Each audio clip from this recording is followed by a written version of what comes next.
CBN Universidade, um programa dos alunos e profissionais de comunicação da Universidade Estadual da Paraíba.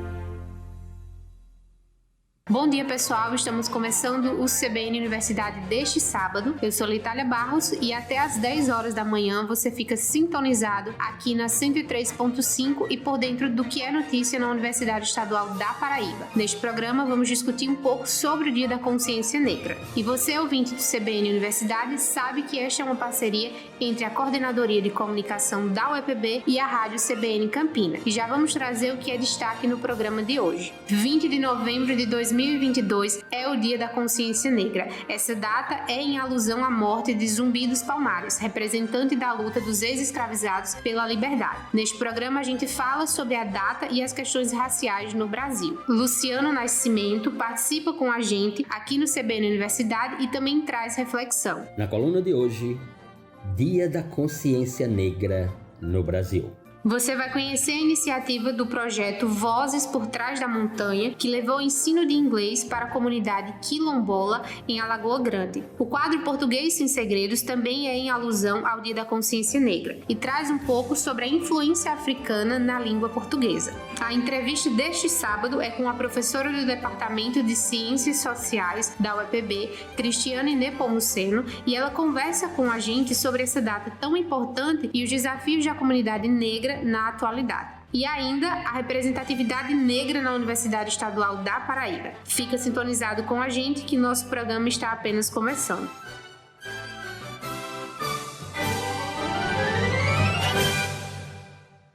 E já iniciamos com informação sobre a missão internacional da reitora da Universidade Estadual da Paraíba, Célia Regina Diniz. A representante da UEPB participou da comitiva da Associação Brasileira de Reitores e Reitoras das Universidades Estaduais e Municipais, a ABRUEM, que foi realizada no México. A missão internacional da ABRUEM teve como objetivo fortalecer a política de intercâmbio de instituições brasileiras com as universidades latino-americanas. Além da reitora da UEPB, o coordenador da Coordenadoria de Relações Internacionais, professor Cláudio Lucena, também esteve nessa missão. Na oportunidade, os reitores visitaram diferentes instituições mexicanas de ensino superior para conhecer de perto o funcionamento de programas e projetos de intercâmbio. Além disso, foi conversado sobre a ampliação de convênios e as novas parcerias para aprofundar a política de mobilidade de estudantes, técnico-administrativos e professores das instituições parceiras. Atualmente, a UEPB já tem parceria com a Universidade Autônoma do México, através de um projeto do Núcleo de Tecnologias Estratégicas em Saúde, o NUTS, que faz o monitoramento de indicadores de saúde para avaliar a obesidade em crianças mexicanas. Esse é um projeto já em andamento e em breve outros frutos dessa cooperação devem vir. E agora a gente muda de assunto e se liga na participação do professor Luciano Nascimento com o quadro Direito e Cidadania deste sábado. Vamos ouvir.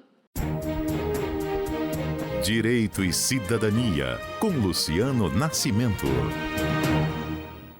Bom dia, ouvintes, e o tema da coluna de hoje é Dia da Consciência Negra no Brasil. E a coluna, portanto, ela é civilizatória, como em poucas oportunidades o fora. Por que, Luciano Nascimento? Porque o Dia da Consciência Negra no Brasil é o marco, sem dúvida alguma, da luta pelo reconhecimento de humanidade, da luta pelo reconhecimento de cidadania, da luta pelo reconhecimento da inclusão social, de pessoas que durante séculos nesse país foram tratadas pelo direito, pela política e pela economia como coisa, como mercadoria, como diz a linguagem do direito comercial, como res, como uma propriedade móvel de algum senhor.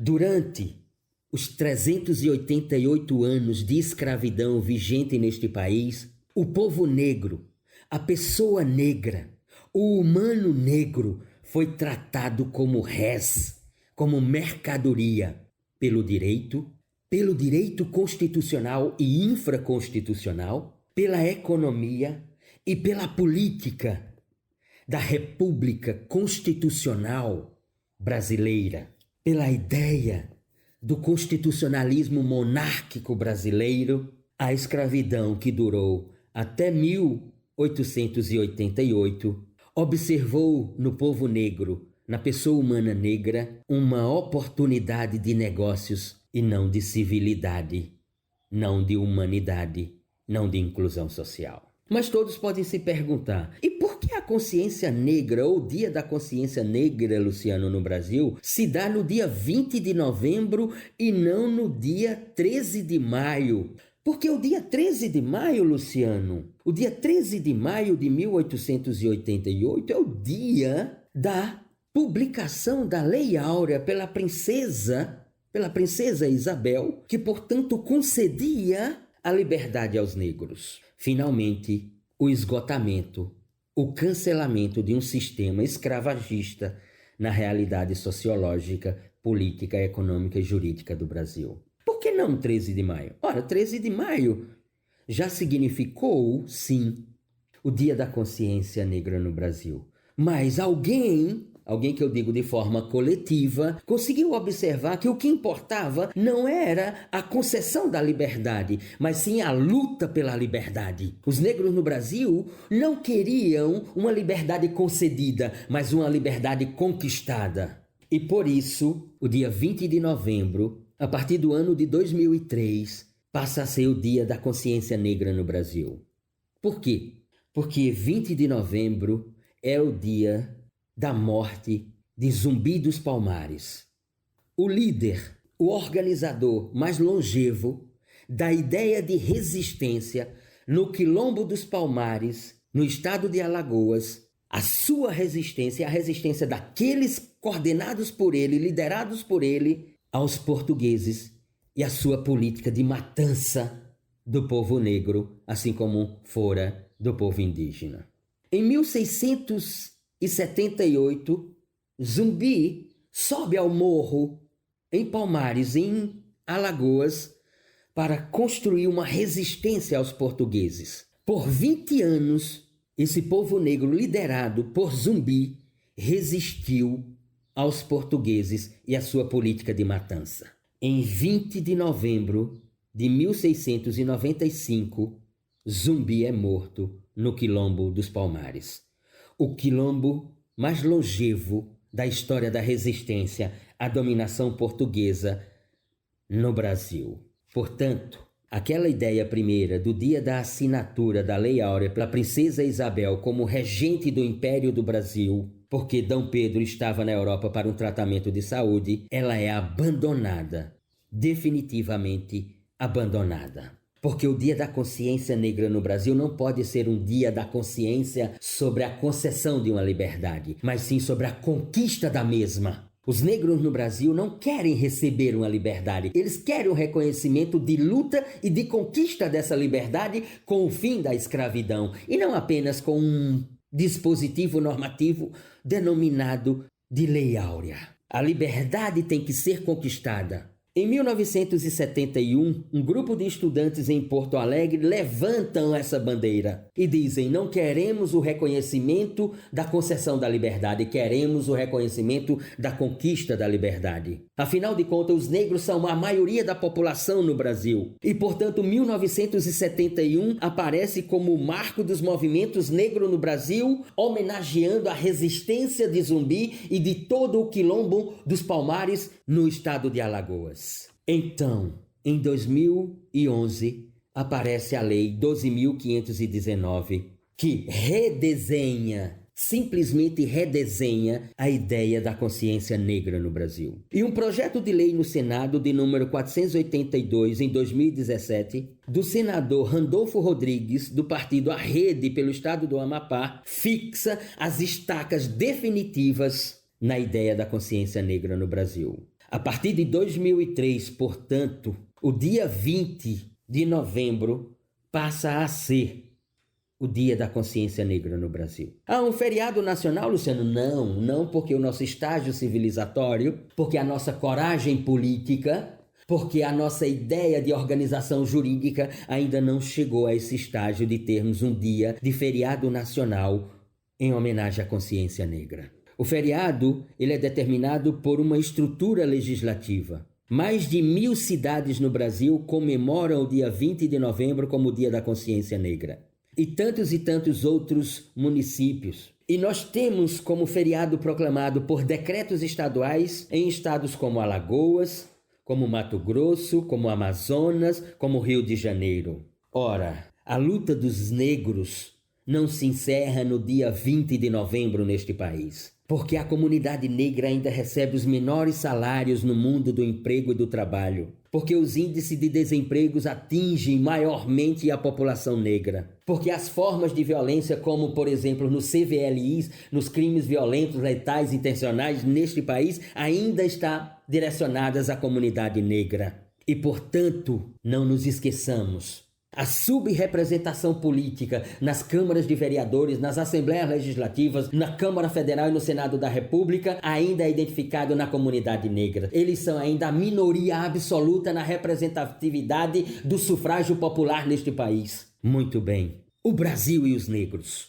O que o dia 20 de novembro reivindica é o reconhecimento da descendência africana dos negros no Brasil. Por séculos e séculos de contributo de música, de língua, de culinária, de dança, de arte, de literatura que construíram a nação brasileira. Contributos esses sem os quais o Brasil seria muito diferente do que é em termos culturais, em termos de diversidade. O que o 20 de novembro representa é uma luta permanente e incessante contra o racismo estrutural, contra a discriminação. É a luta permanente pela igualdade social e a inclusão social dos negros como parte da nação brasileira. O dia 20 de novembro é a luta pela cultura, ou por uma cultura originária, afro-brasileira, de uma memória africana. A luta é a luta permanente desde 2003 pelo ensino de história e cultura afro-brasileira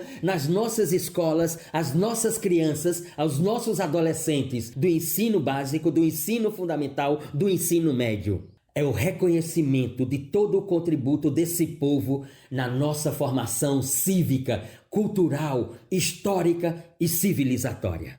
Obrigada, professor Luciano. E semana que vem tem mais Direito e Cidadania aqui no CBN Universidade. E fazemos nossa primeira pausa rapidinha, mas no segundo bloco do nosso programa você vai conhecer um projeto bem legal que ensinou inglês para mulheres quilombolas aqui na Paraíba. E ainda tem o quadro Português Sem Segredos. Fica sintonizado com a gente que voltamos em instantes. CBN Universidade, na CBN Campina Grande.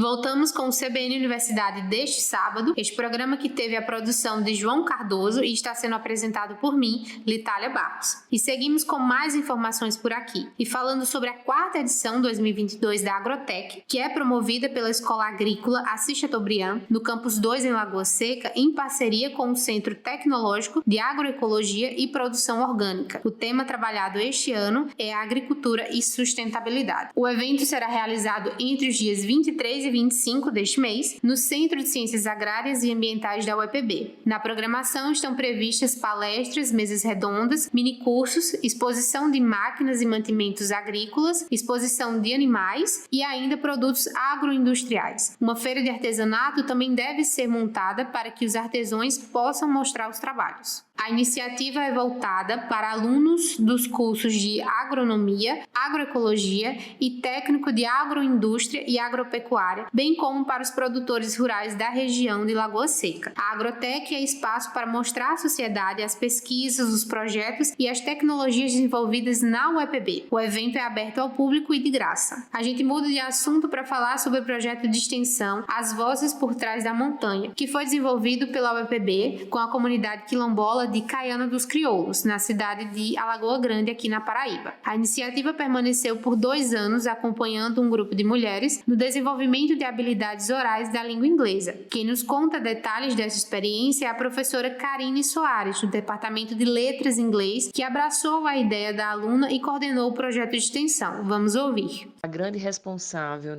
por essa iniciativa foi a minha aluna, Geina Ferreira da Silva. Ela já era professora de inglês, sempre muito ativa, muito atuante, e ela, nas idas para Lagoa Grande, ela tem familiares lá, onde ela se interessou por saber realmente que comunidade morava por trás das montanhas, né? E aí, numa viagem que fez, descobriu que era a comunidade quilombola de Caiana dos Crioulos. Se identificou com o grupo, né? Começou a interagir, fazer algumas trocas e descobriu, é um grupo liderado por mulheres, né? Descobriu a necessidade que esse grupo tinha de se comunicar em inglês com turistas estrangeiros, porque elas faziam artesanato para vender. E aí, Geina, observando essa realidade, teve a ideia de oferecer um curso de inglês a essa comunidade quilombola. E não só inglês, eu devo dizer, ela convidou profissionais de diversas áreas, né, para conhecer o grupo, para deixar alguma contribuição, reconhecendo a carência, né, do grupo em relação a vários serviços, por ficarem mais isolados e tal. E o conteúdo ministrado era muito voltado ao interesse delas, à necessidade do grupo. Então, que tipo de informações elas precisavam trocar com os turistas estrangeiros? Né? Então, falar sobre os produtos, dizer as cores de que eram feitos, falar de preço, e esse foi o vocabulário que foi selecionado pela professora Geina com a minha orientação. As ações do projeto consistiam basicamente em idas toda sexta-feira à comunidade quilombola de Caiana dos Crioulos para realizar o trabalho de ensino de inglês. Foi um trabalho, eu diria, não só para além do ensino de língua inglesa, atendendo à necessidade específica daquele grupo, essa experiência de ensino-aprendizagem afetou de forma muito positiva todos os atores desse processo, né? As alunas que se sentiram valorizadas, né, tendo uma necessidade atendida, a professora em formação inicial que pôde idealizar, né, com a minha coordenação, do início ao fim, uma prática de ensino que fosse viável para aquele contexto, nos afetou como professoras no que diz respeito ao caráter de inclusão, de compromisso ético e social, né, de trazer um retorno à comunidade dos saberes que a gente desenvolve na academia. E o título, As Vozes por Trás da Montanha, refletem exatamente esse movimento, né? Porque foi esse olhar sensível à comunidade, sensível ao entorno, que despertou Geina para realizar esse trabalho e ser afetada, né? Por toda a experiência. Que iniciativa legal, não é mesmo? E o resultado desse projeto de extensão foi o trabalho de conclusão de curso da aluna Geina Ferreira da Silva e está publicado em um e-book. Parabéns para todos os envolvidos no projeto, que levou aprendizado para uma comunidade que fica por trás da montanha, como o nome do projeto mesmo faz alusão. E ainda neste programa, a gente traz uma reportagem de Estevão Barbosa sobre um outro projeto de extensão, o Africanidades nas Aulas de Espanhol. Fica sintonizado aqui no CBN Universidade. Agora a gente se liga na participação do professor Edson Tavares no quadro Português Sem Segredos. Ele fala sobre a influência negra na nossa língua portuguesa. Se liga aí.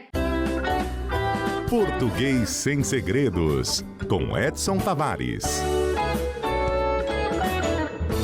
Uma das maiores manchas da nossa história, da história do Brasil, foi, sem sombra de dúvidas, a escravização de milhões de africanos que nem mesmo a chamada Lei Áurea conseguiu acabar com tudo de ruim que esse regime trouxe, estabeleceu e deixou para a nossa nação.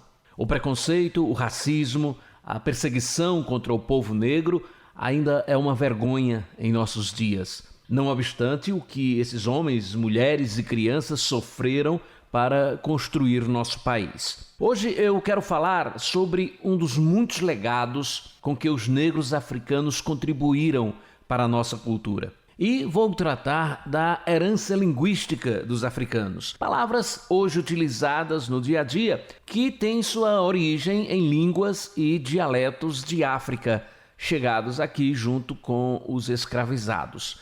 Eu vou trazer algumas palavras que usamos no cotidiano que são de origem africana. Tô precisando de dengo, não vê.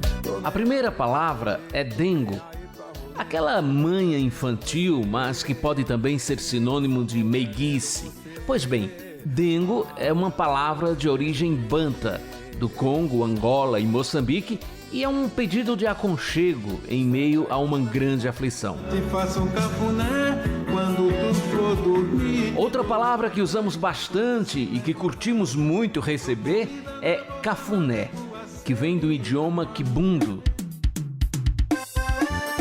A minha filha caçula aniversariou esta semana. Pois bem, caçula, que significa o filho mais novo, igualmente tem origem no quimbundo Kazuli. Moleque, moleque, vem cá. O termo moleque também vem do quimbundo moleque, e era a forma como os pais chamavam seus filhos. Essa palavra passou depois a ter conotação pejorativa, com ideia de insulto, mas também pode se referir à criança traquina, levada, ou então uma pessoa brincalhona. Sabe a quitanda? Aquele pequeno estabelecimento comercial onde se vendem frutas, verduras, legumes, ovos, produtos frescos? Pois é, a palavra quitanda também é de origem africana. Um tico-tico só, um tico-tico lá, que está comendo todo meu fubá. Fubá, na língua banta quimbundo, é uma farinha feita com milho e arroz. E quem não curte um bom bolo de fubá, um delicioso cuscuz, principalmente nós nordestinos. Você pensa que cachaça é água, cachaça não é água não. Com a fermentação e a destilação da cana-de-açúcar, consegue-se uma bebida autenticamente brasileira, mas cujo nome é de origem afro, cachaça. Essa palavra vem da língua Kikongo, que pertence ao grupo Banto. Também dessa mesma origem banta, Kikongo é muvuca, que significa barulho de pessoas aglomeradas, geralmente em celebração. Índio chegou, trazendo novidade. Índio trouxe cachimbo da paz. Outra palavra de origem africana que define um instrumento utilizado para fumar, geralmente tabaco, é cachimbo. A palavra deriva do termo Kishima, de uma das línguas bantas mais faladas em Angola, o quimbundo. E eu vou fechar o quadro de hoje informando sobre a língua quimbundo, da qual eu falei o tempo todo aqui. O quimbundo é a língua da região de Luanda, Catete, Malange e as áreas de fronteira no norte e no centro. É falada por mais de 1,5 milhão de pessoas. Faz parte da grande família de línguas africanas a que os europeus, a partir do século passado, convencionaram chamar Banto.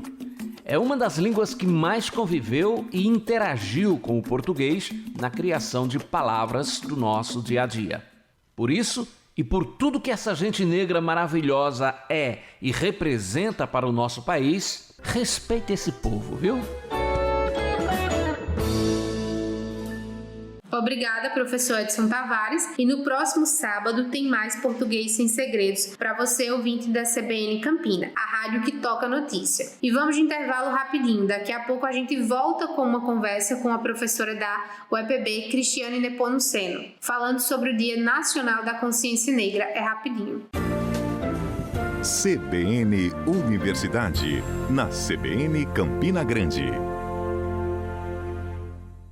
Estamos de volta com o CBN Universidade deste sábado e o nosso assunto agora é o Dia Nacional da Consciência Negra, em 20 de novembro. De acordo com dados do Instituto Brasileiro de Geografia e Estatísticas, o IBGE, a população brasileira é de maioria negra. O percentual, segundo o último censo de 2010, é de 54% dos brasileiros. E para falar sobre esta data, recebemos aqui a professora do Departamento de Ciências Sociais da UEPB, Cristiane Nepomuceno. O Dia Nacional da Consciência Negra, ele é uma questão histórica em termos de Brasil, né? Ele ganha notoriedade no Brasil nos anos 70 com o movimento negro que vai se organizando e se fortalecendo aqui no Brasil. Em 1971, tem um professor gaúcho, professor intelectual, ativista, né, militante negro, que é o Oliveira Silveira. Ele reúne um grupo de militantes, um grupo de intelectuais para discutir as questões pertinentes às demandas da população negra no Brasil e em Porto Alegre, e desse grupo sai a ideia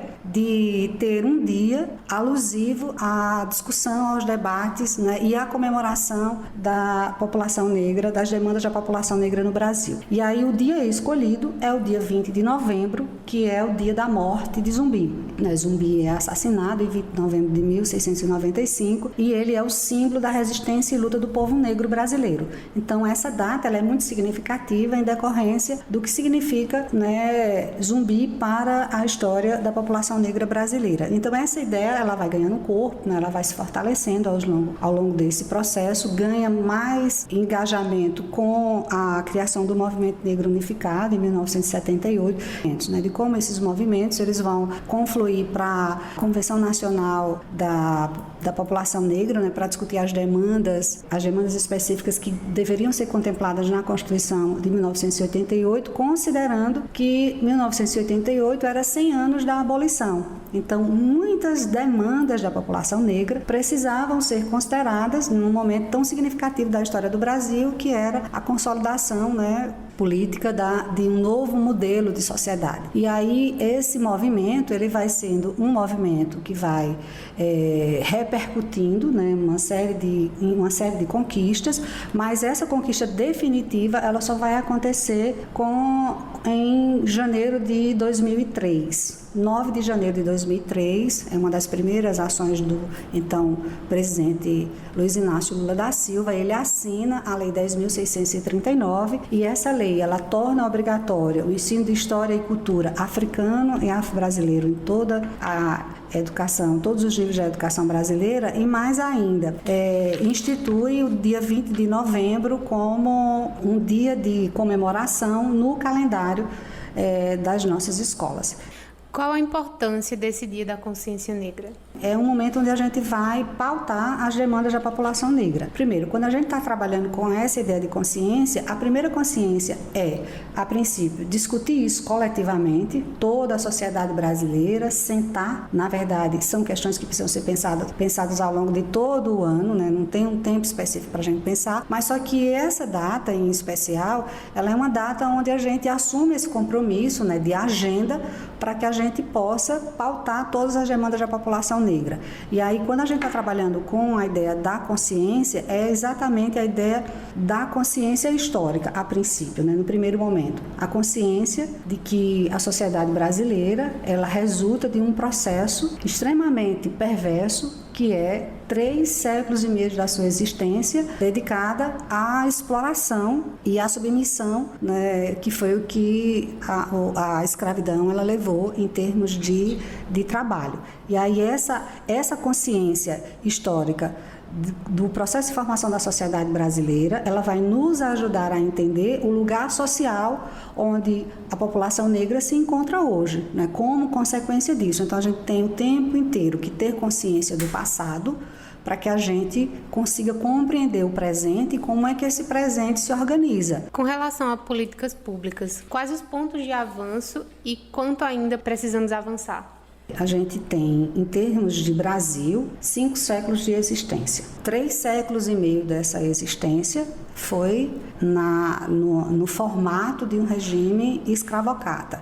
Quando esse regime é extinto, no final do século XIX, né, em 1888, nós temos um total abandono, uma inércia, né, uma ausência de ação do governo em relação à população negra. Então, só muito recentemente, a população negra brasileira vai se organizando politicamente, social, culturalmente, e como é que ela começa, a partir dessa organização, a demandar, né, políticas de combate à desigualdade, à intolerância, ao preconceito, ao racismo. Nós só vamos ver efetivamente isso acontecer com a Constituição de 1988. E aí a Constituição de 1988, ela já vai sinalizar uma série de mudanças que nós, ao longo das últimas décadas, dos últimos 34 anos, a gente vem vendo acontecer. Então, a Constituição de 1988, né, no preâmbulo dela, ela já faz um reconhecimento, que até então a gente não tinha, de que a sociedade brasileira ela é multiétnica, né, e pluricultural. Então, isso já vai nos chamar a atenção e receber um reforço, que é a Constituição ter tornado o crime de racismo crime inafiançável e imprescritível. Algo que era extremamente significativo no sentido de alertar, primeiro, reconhecer que a gente tem essa prática social, isso faz parte das relações sociais no Brasil, das relações interraciais. Por ser uma nação interracial, isso faz parte das nossas relações. Então, quando a gente torna isso crime, a gente reconhece que existe essa prática. Então, a partir daí, nós vamos ter um movimento, principalmente no campo da educação, que é a construção de um projeto que a gente chama de Projeto de Educação Étnico-Racial, ou Projeto para a Promoção da Igualdade Racial, ou Projeto de Educação Antirracista. E aí, qual é a ideia desse projeto? É exatamente educar as pessoas para que elas compreendam que a sociedade brasileira ela é resultado da participação de distintas matrizes culturais, as mais significativas, indígena, africanos e seus descendentes no Brasil e portugueses, e que essas três matrizes elas se constituem em protagonistas, autores. Então, o que a gente tinha até o início dos anos 90 era uma proposta de contar a história do Brasil, onde indígenas e africanos e seus descendentes apareciam como copartícipe, né, como colaboradores, né, como coadjuvantes, quando na verdade são protagonistas nesse processo de formação. Nas últimas décadas, as portas da educação têm sido abertas para que os negros tenham mais oportunidades na educação. Como tem sido tratada essa luta dentro da universidade para gerar mais oportunidades? Isso é uma conquista, né, dos movimentos sociais e em especial do movimento negro, e ela é extremamente relevante porque até o século XIX o Brasil, enquanto instância governamental, tinha leis que proibiam a presença de negros nas nossas escolas. Então, isso tem um saldo devedor extremamente severo, que você vê isso nos lugares, nas funções de trabalho, né, nos cargos que as pessoas ocupam no Brasil em decorrência das suas pertenças de cor, raça. Então, a gente vai ter um gradual avanço, isso vai ser mais impactante com a adoção da política de cotas em 2012. Quando a gente tem a política de cotas em 2012, a gente tem uma reserva de vaga, que isso está dentro de uma política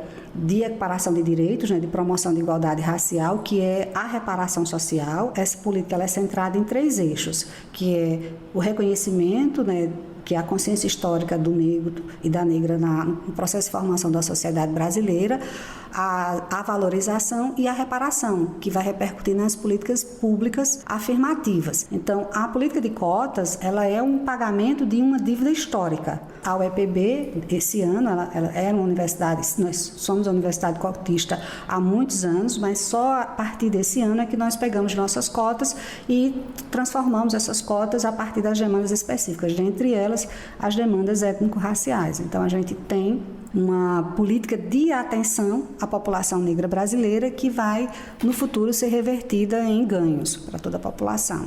Suas pesquisas voltadas à comunidade negra são de grande importância para a nossa discussão. E um dos seus trabalhos foi sobre a questão étnico-racial na educação infantil e no ensino fundamental. Qual a importância de incluir esses temas na educação de crianças? As crianças, elas, principalmente se tratando de uma nação multirracial como nós somos, nós precisamos o mais cedo possível trabalhar com questões extremamente relevantes que, quando vêm de casa, essas crianças já trazem em termos de valores, de concepções de mundo, de visão do outro.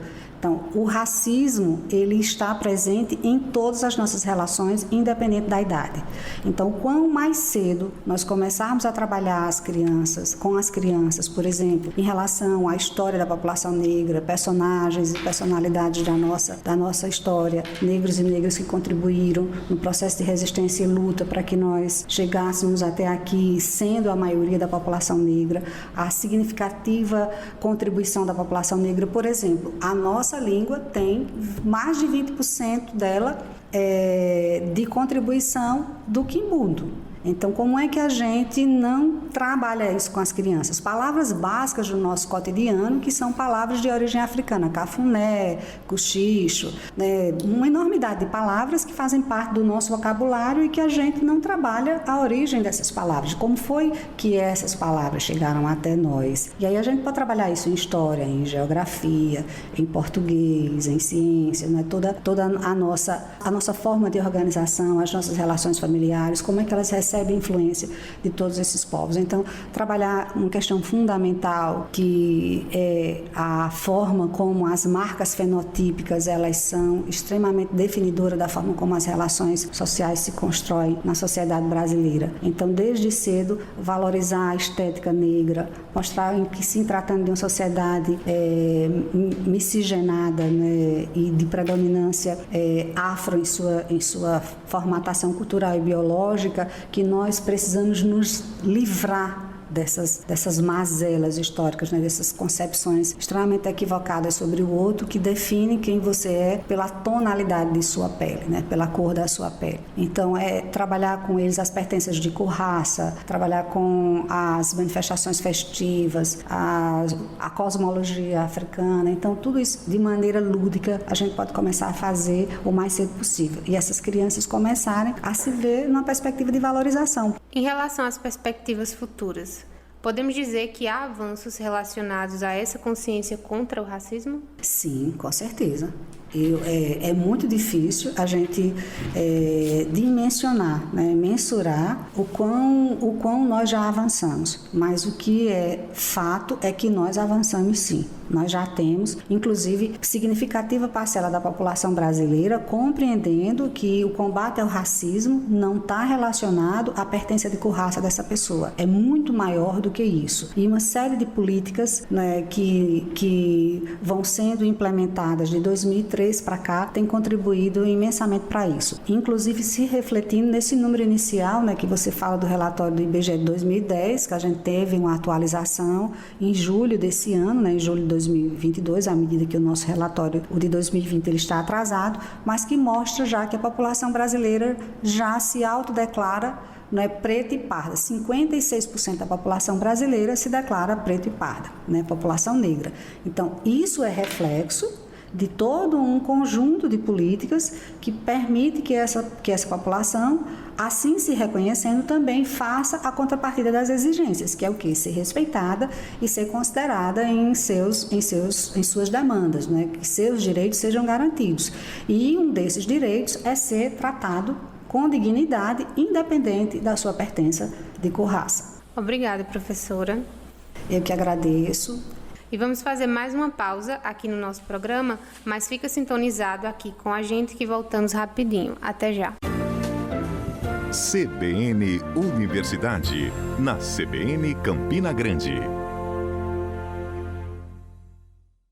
E voltamos já para a reta final do nosso programa, nesta manhã de sábado, apresentado por mim, Litália Barros. E para você que sintonizou agora, seja muito bem-vindo e muito bem-vinda ao nosso programa. E fica ligadinho que ainda tem muita informação por aqui. E a gente segue falando sobre a temática deste CBN Universidade na véspera do Dia da Consciência Negra. E não poderíamos falar desse tema sem destacar a importância social da Universidade Estadual da Paraíba neste cenário. Isso porque a UEPB é uma das universidades mais preocupadas com as políticas públicas e as estratégias institucionais de inclusão, igualdade e equidade racial, visando a dignidade das pessoas negras e a preservação da sua cultura, suas tradições e religiões, bem como respeito à sua história, cor e raça. O nosso repórter Gabriel Diniz conversou com pessoas que fazem parte da família UEPB sobre a representatividade negra e ainda sobre as ações da universidade para este público. Vamos ouvir. A Política Nacional de Igualdade Racial foi instituída no Brasil há 19 anos, através do Decreto número 4.886/2003. E essa pauta é constantemente discutida em todas as instâncias da nossa sociedade.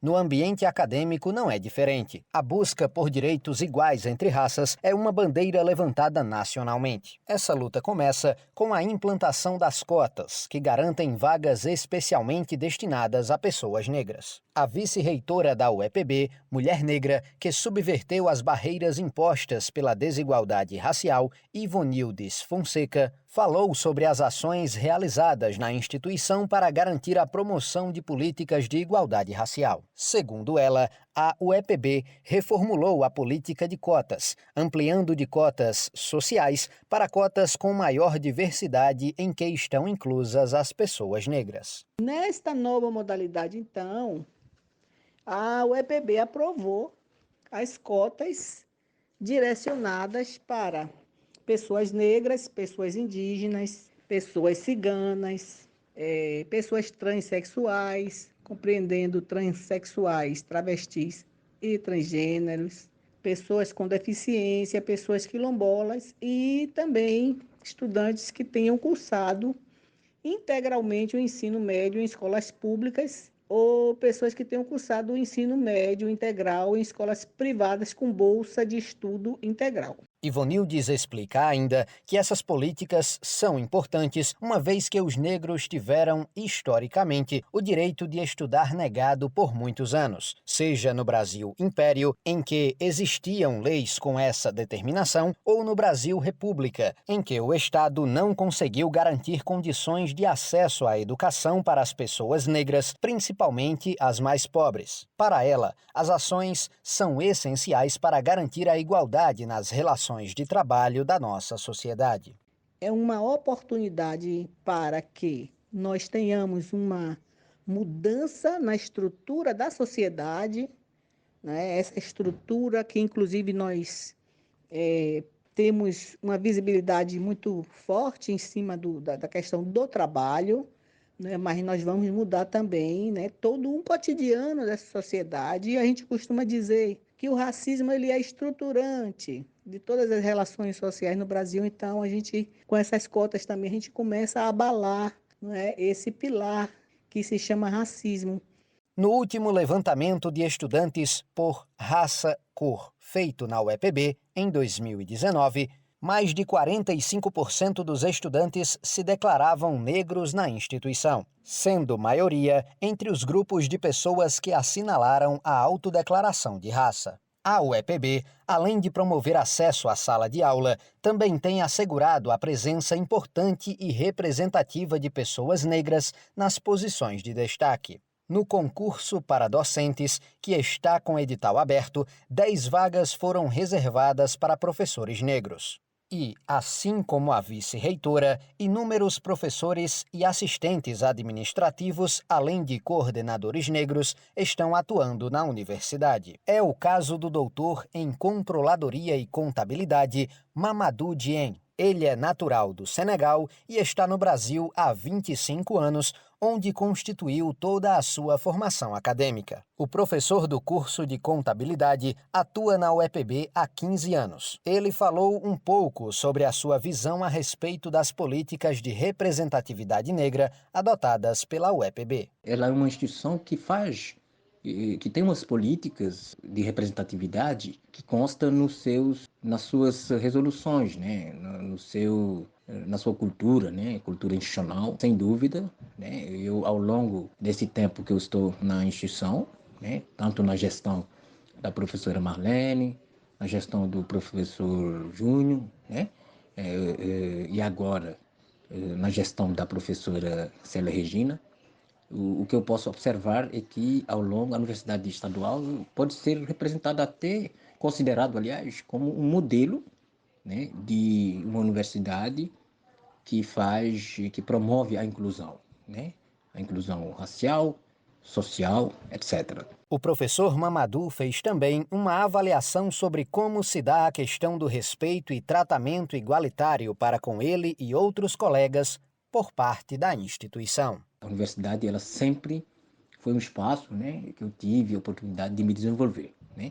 Embora seja não ser daqui e também ser uma pessoa negra, mas eu creio que, como eu disse no início desse áudio, a universidade ela tem dentro da sua missão, a gente percebe isso. Inclusive eu tive a oportunidade, inclusive, de estar na gestão, né? Então significa que há uma consideração, né, em relação às competências que o ser humano pode desenvolver independentemente, né, da sua raça.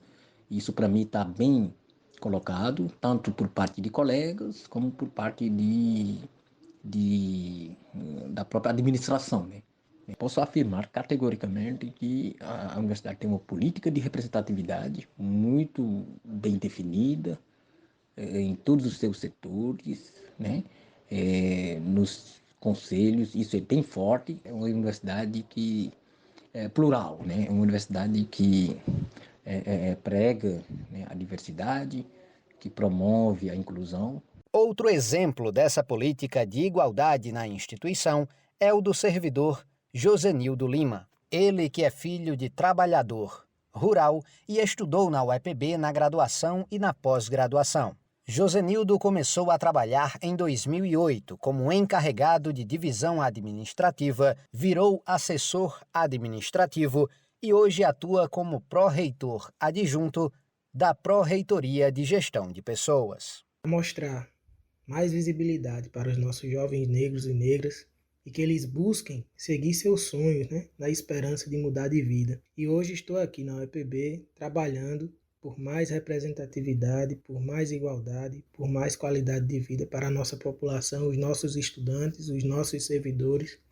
E estamos aqui hoje fazendo esse trabalho importante, né, na UEPB, buscando visibilidade e local de fortalecimento da nossa população.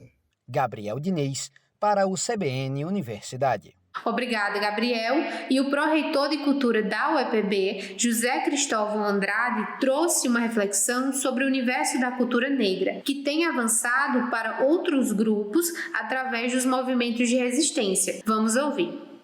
Percebe-se um crescimento gigante desses setores que até então a gente sabe que ficam à margem. São manifestações culturais praticamente marginalizadas dos espaços que muitas vezes se divulgam os campos da cultura. É percebível que os quintais culturais, a ampliação dos grupos de cocos, a ampliação das oficinas de capoeira, a ampliação de cantoras, de cantores que resgatam essa tradição negra nosso país, na nossa região. Então dá para perceber que tanto na questão afro, como também na questão indígena, como também nos grupos criados nas favelas, nos guetos, nas periferias, esse pessoal hoje está pedindo passagem. Eles estão pedindo espaço, eles estão pedindo visibilidade. Estão pedindo de que forma?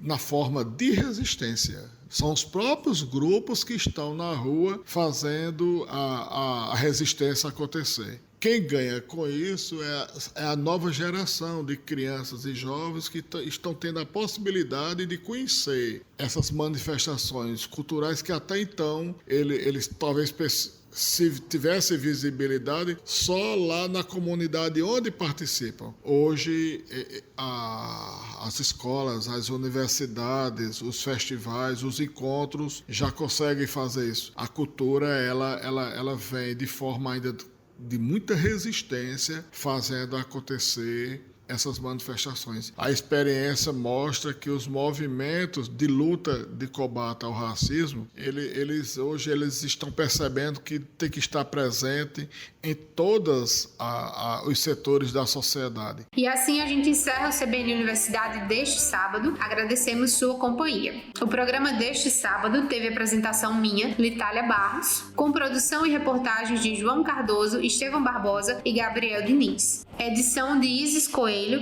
e Lucielen Lima, edição técnica de Apolo Ricardo e Estevão Barbosa e direção de Hipólito Lucena. E para quem perdeu alguma matéria do nosso programa, já sabe, né? A partir do meio-dia, todo o nosso conteúdo estará disponível no canal Rede UEPB, no YouTube. O nosso programa volta no próximo sábado, a partir das 9 horas da manhã, aqui na CBN Campina. Até a próxima oportunidade. Tchau! CBN Universidade, um programa dos alunos e profissionais de comunicação da Universidade Estadual da Paraíba.